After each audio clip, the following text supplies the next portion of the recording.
Welcome to the Coal Collective for Pikes Peak.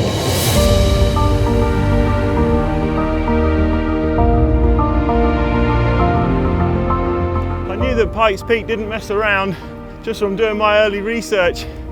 First kilometre, up to 9% already. Got 19 miles. We're going to climb up to over 14,000 feet. So, straight from the gun, you've got to get your gearing and pacing, especially at this altitude, absolutely spot on. I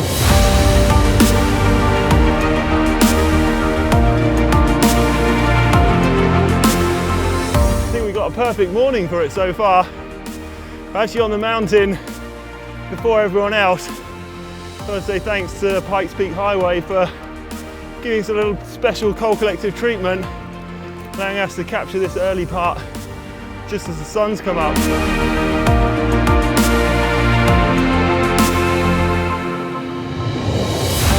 Just into the second mile, gradient's still at 8%. It's this early section where the gradient's among the steepest.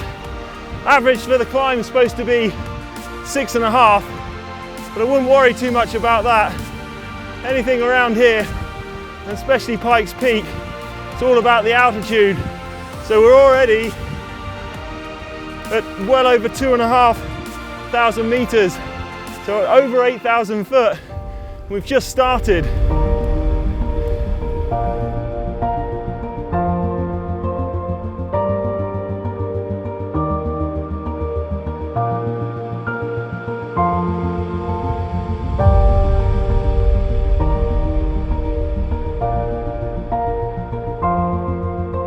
Just past mile marker 6, Crystal Reservoir.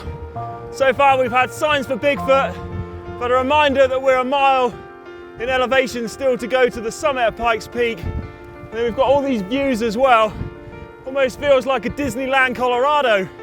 Everything's packed in, every kilometre there's something else to see.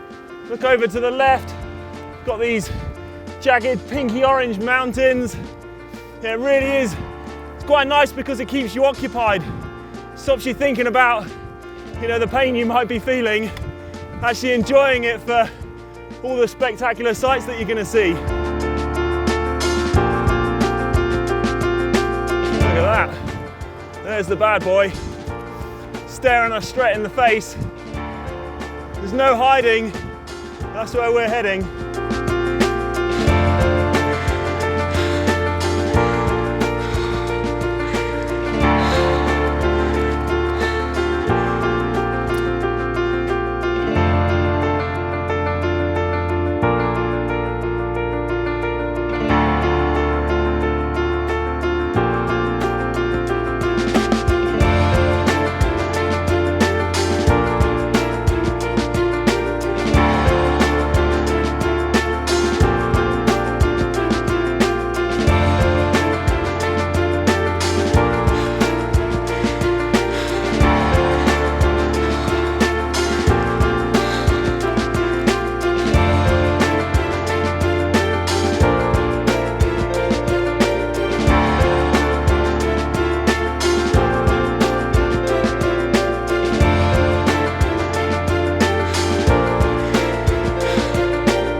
Just over 14 miles in, you can see the road which is snaking below us.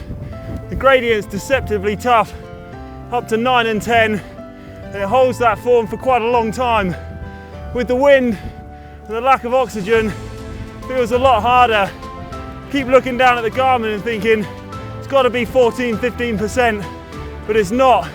You get out the saddle and you really start feeling it. So pacing, there is actually only one pace.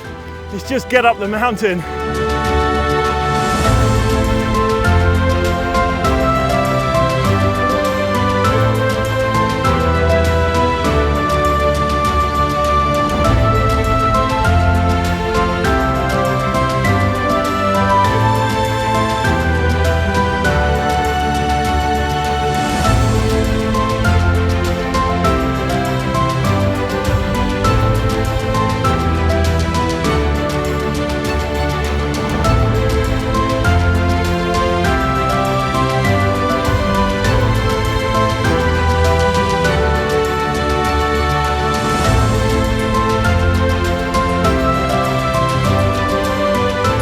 miles to the summit now.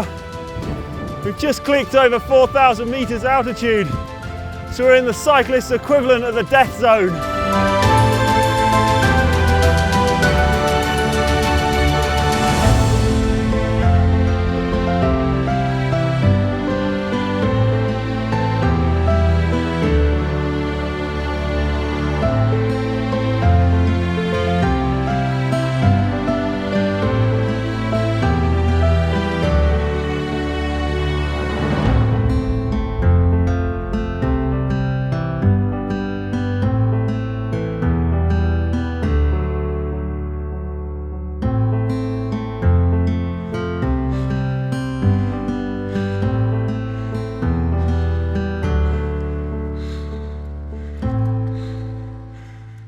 Crazy to think that this road's only been open to cyclists for a handful of years now. I've got to say, pretty special, and I'm glad that they have opened it up to us. It's a sensory overload from start to finish. Definitely one of the best climbs in North America, and if the truth be known, I'd say it's one of the best in the world.